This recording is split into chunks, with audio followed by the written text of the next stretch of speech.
O lugar de mulher é onde ela quiser. Me respeite.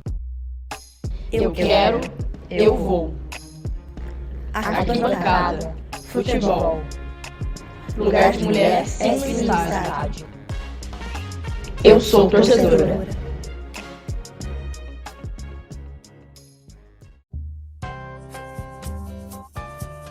Fala galera, muito bem-vindas ao primeiro programa da série Torcedoras. A partir de agora, vamos contar um pouco sobre mulher, estádio e futebol.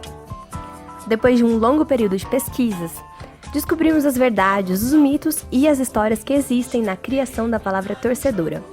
O porquê dos estádios serem um ambiente tão machista e ainda não aceitarem que lugares de mulher é onde ela quiser, inclusive numa arquibancada. Assim, nossa série de 3 episódios do Torcedoras vai dar voz para algumas mulheres que não perdem um jogo do seu time de coração, sendo eles o Atlético Mineiro e o Cruzeiro, da cidade de Belo Horizonte. Só pra gente começar, me conta aí, você sabe a origem da palavra torcedora?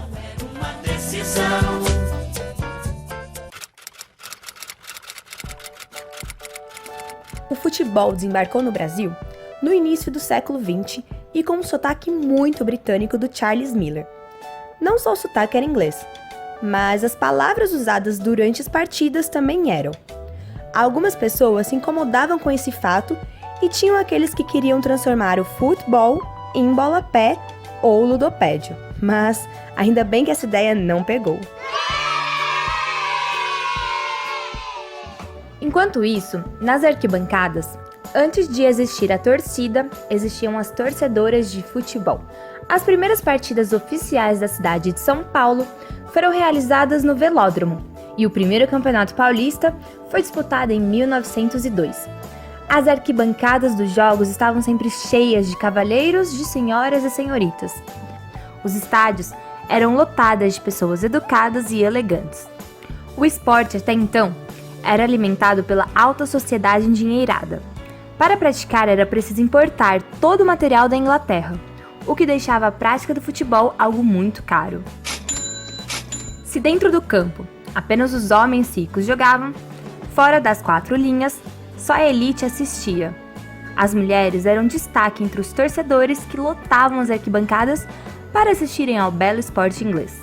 Acredita-se que a presença feminina nas arquibancadas diminuiu principalmente por conta da popularização do esporte e a grande participação das camadas menos ricas. A atuação popular no futebol fez com que a pelada perdesse sua nobreza e, assim, muitas mulheres acabaram sendo desestimuladas ou mesmo proibidas de assistirem aos jogos nos estádios. Mas, por que alguém que ama futebol é conhecido no Brasil como torcedor? Bom, quando o futebol começou a mostrar uma aproximação com a língua portuguesa, foi possível observar, lá pelos anos 1906, o uso da palavra torcedor em revistas e jornais. E é isso que alguns pesquisadores explicam, que as mulheres que consagraram a expressão torcer.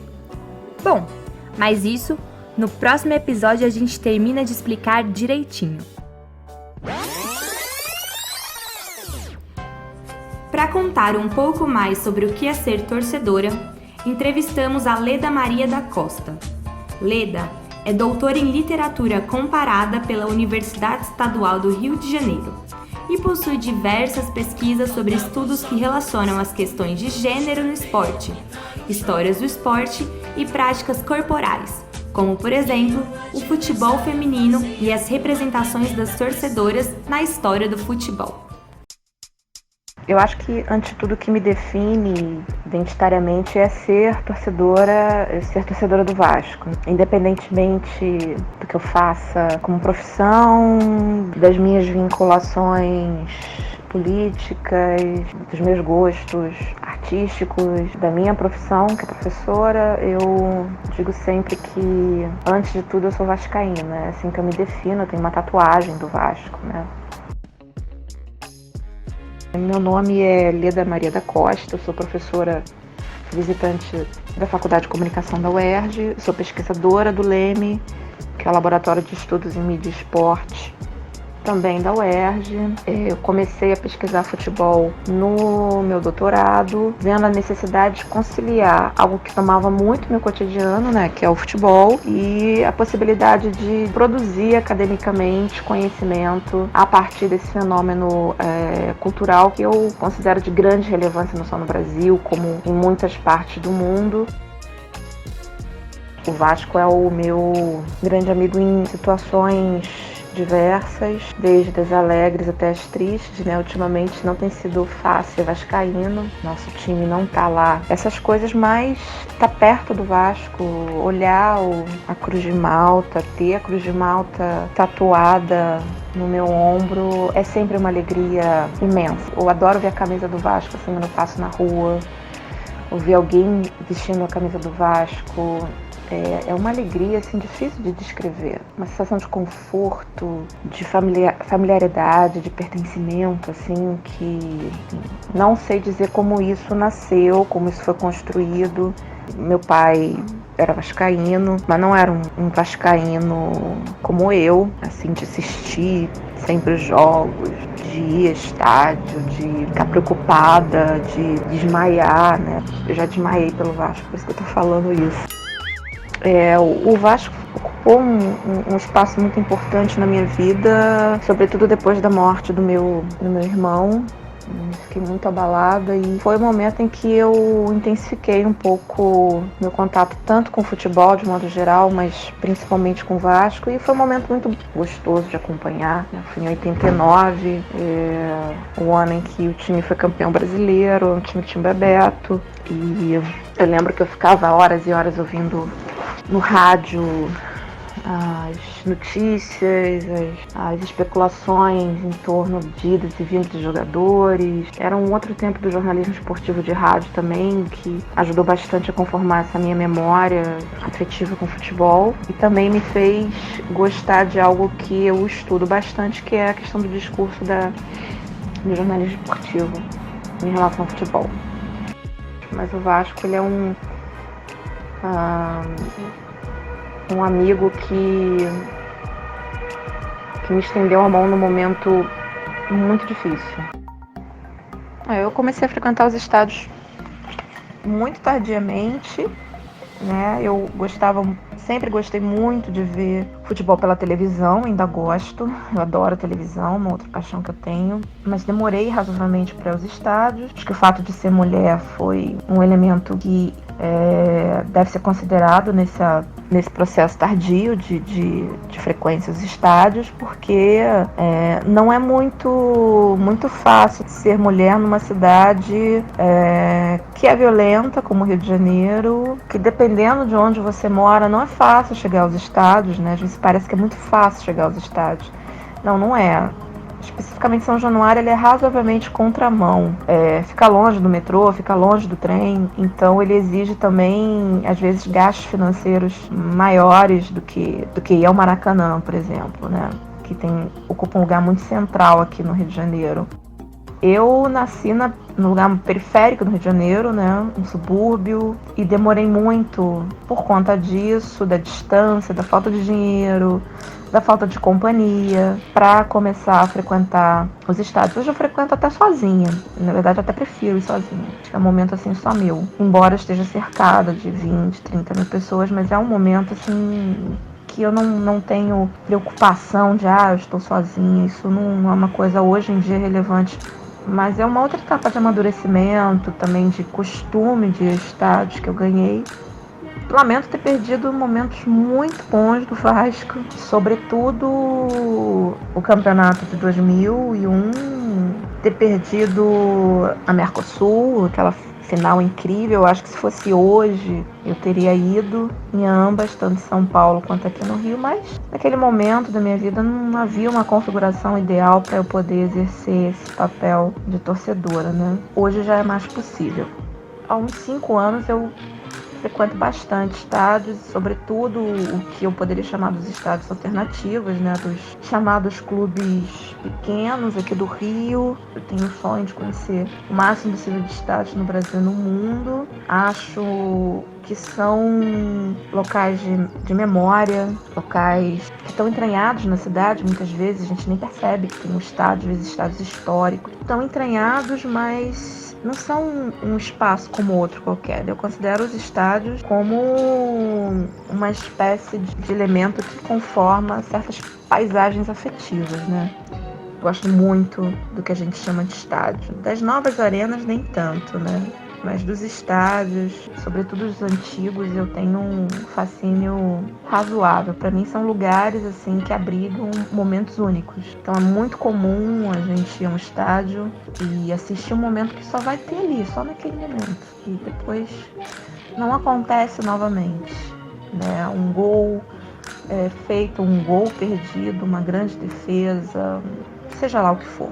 O futebol promove muito esses momentos. Eu já fiquei 5 horas numa fila para comprar ingresso, porque eu sabia que era uma oportunidade única. Então, todos os jogos para mim são únicos.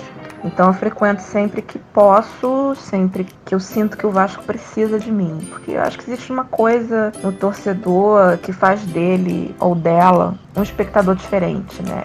A gente tem a quase certeza, eu tenho certeza, na verdade, de que a minha presença influencia muito no desempenho do meu time. Então, muitas vezes eu fico, o Vasco precisa de mim, preciso estar lá.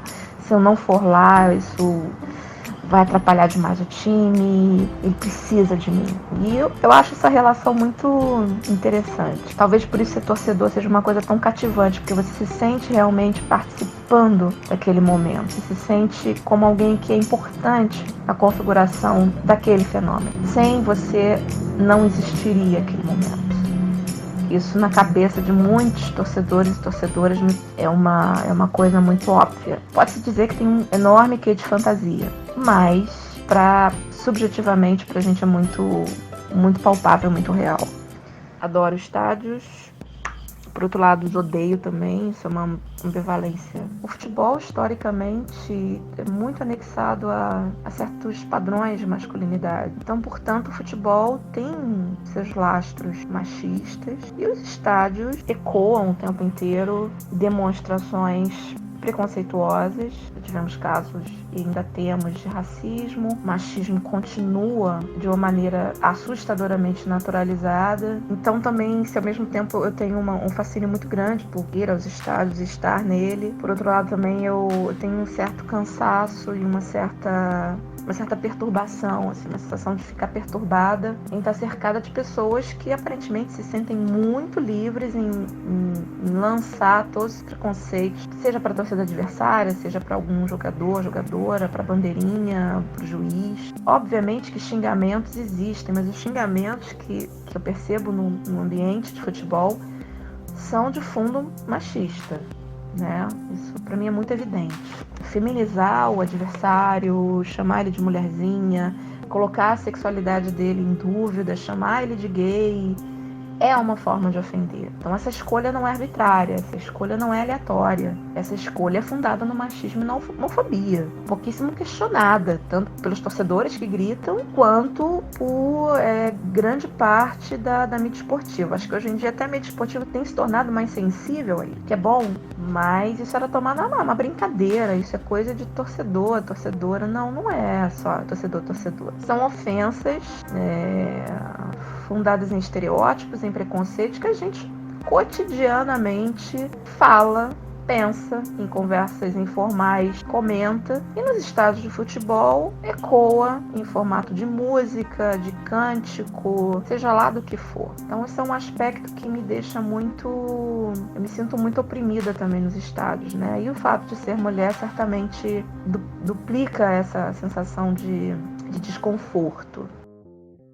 Torcer implica uma certa defesa identitária, né? E uma certa disputa pelos modos de torcer considerados autênticos e inautênticos. De modo geral, o ato de torcer envolve muito a disputa. Quem é mais torcedor do que quem? É aquele que ou aquela que assiste os jogos pela TV, é quem frequenta os estádios, é quem compra camisa. Então, torcer é um ato de disputa identitária e uma disputa bastante ferrenha. No caso das mulheres, essa disputa ganha outras dimensões porque as mulheres, ao longo da história, não foram anexadas ao futebol. O futebol foi proibido, o futebol feminino foi proibido no Brasil, assim como em outras partes do mundo. Em termos de sociabilidade, os homens têm mais facilidade em construir sua sociabilidade em torno da prática do futebol, da conversa do futebol. As mulheres já têm sua sociabilidade vinculada a outras dimensões. Isso tem mudado muito nos últimos tempos, ainda bem. Significa que a gente está desnaturalizando a ideia de que o futebol é coisa de homem. Mas esse processo de desnaturalização é um processo longo,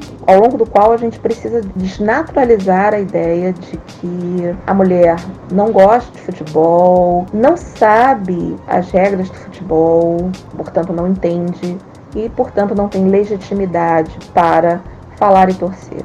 Isso é uma coisa que tem sido mudado e precisa ser mais ainda mudado. E alguns movimentos, como Mulheres de Arquibancada e tantos outros, né, criados para agrupamentos de mulheres, reivindicam um pouco isso, reivindicam, olha, eu sei torcer, eu posso ser torcedora, o fato de ser mulher não deve gerar desconfiança quanto ao amor ao meu time. Então essas lutas identitárias das quais eu falei, essas lutas pelos modos de torcer, no caso das mulheres, ganha uma dimensão também de busca de legitimação nascido pelo simples fato de ser mulher. Então o fato de ser mulher já é um questionamento, já lança um questionamento se, né, ela entende ou se ela está ali para conquistar algum jogador, alguma coisa desse tipo, né? E é um imaginário também preconceituoso em relação à mulher, que se estende. Se a gente pegar a Maria Chuteira, é uma versão da Maria Gasolina. Então aquela mulher que não só está interessada em um homem, como ela está interessada no homem que lhe confira status por intermédio do que ele faz ou do que ele tem. Então é uma forma estereotipada, imensamente estereotipada de conceber a mulher, né? Nem toda mulher tem interesse em homem, nem toda mulher tem interesse em homem por causa do status que ele possui. E muitas mulheres têm interesse no futebol, no clube, muitas. Isso não é um fenômeno exclusivo dos homens. Mas obviamente que existe em qualquer conformação de fãs uma diversidade de formas de interesse. No caso das mulheres, essa luta de autenticidade me parece ficar muito em torno de uma afirmação assim: eu não sou uma Maria Chuteira, eu sou uma torcedora. Os homens já não passam tanto por isso, né? Mas as mulheres já, devido a essa carga estereotipada, acabam tendo que também se demarcar identitariamente. Olha, eu sou uma torcedora, torço para um clube e não para um jogador específico. Então, a luta identitária das mulheres torcedoras acaba ganhando outras conformações e ganha também uma necessidade que os homens não tem tanto, que é se legitimarem enquanto torcedores. Tem muito homem que não entende absolutamente nada de futebol. E se ele for a um estádio, ninguém vai perguntar: o que você está fazendo aqui? Você torce por um clube? Tem muita mulher que entende muito de futebol, em seu aspecto tático, ou seja histórico, seja qual for. Mas pode ser questionada: nossa, você acompanha futebol? Nossa, você torce doentiamente pelo Vasco, ou pelo Flamengo, ou pelo Botafogo, ou São Paulo? Nossa, uau, que surpresa! Eu espero um momento em que isso não seja mais surpresa. As pessoas entendam que torcer é algo que pode ser partilhado por uma diversidade de pessoas, de identidades, identificações diferentes, e que o fato de você ser mulher e torcer para um clube não provoque mais tanta surpresa assim nas pessoas, né? E sobretudo não provoquem mais nenhum tipo de preconceito. Eu espero que esse dia chegue, eu acho que está chegando. O número de mulheres torcedoras tem aumentado, agrupamentos de mulheres reivindicando mais legitimidade para torcer tem aumentado, o número de jornalistas esportivas tem aumentado, então esses processos identificatórios e de representatividade também, que é muito importante, porque a menina hoje que nasce, cresce, tem mais possibilidade de se enxergar na arquibancada do que eu tinha.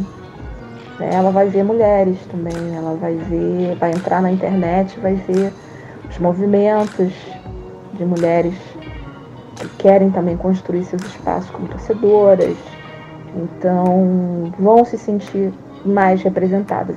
O aumento dessa representatividade é fundamental para que as mulheres se legitimem como torcedoras, né?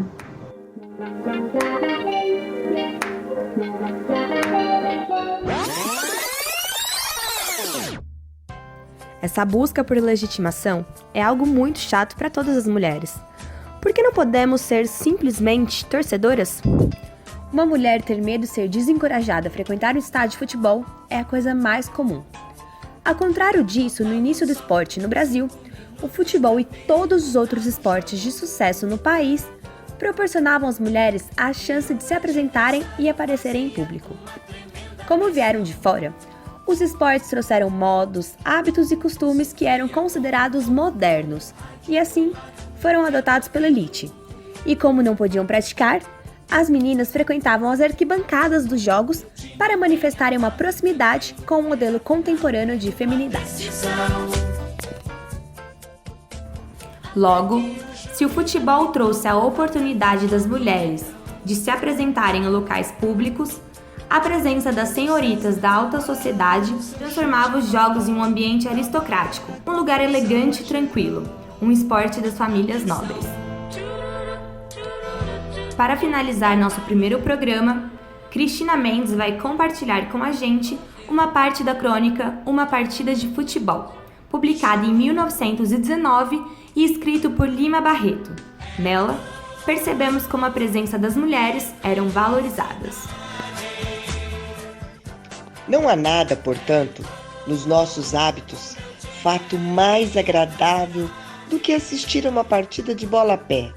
As senhoras que assistem merecem então todo o nosso respeito. Elas se entusiasmam de tal modo que esquecem todas as conveniências. São chamadas de torcedoras. E o que é mais apreciável nelas é o vocabulário. Atenção!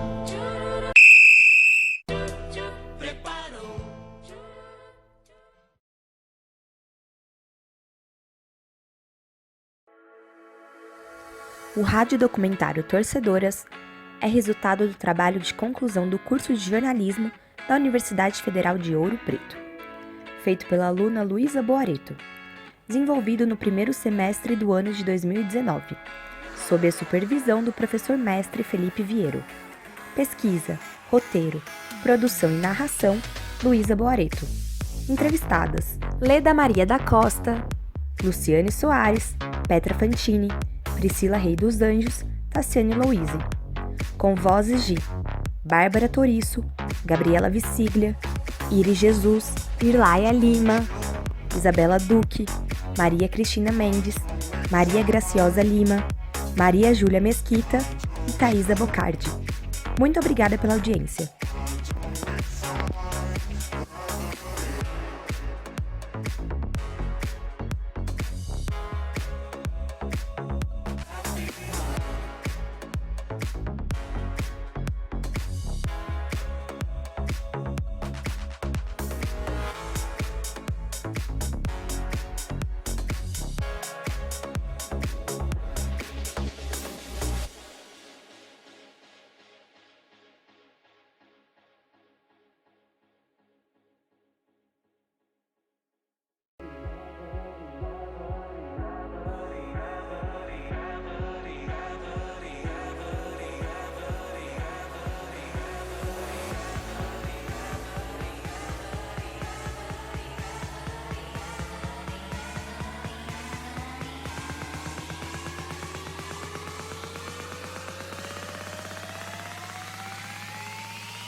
defy gravity.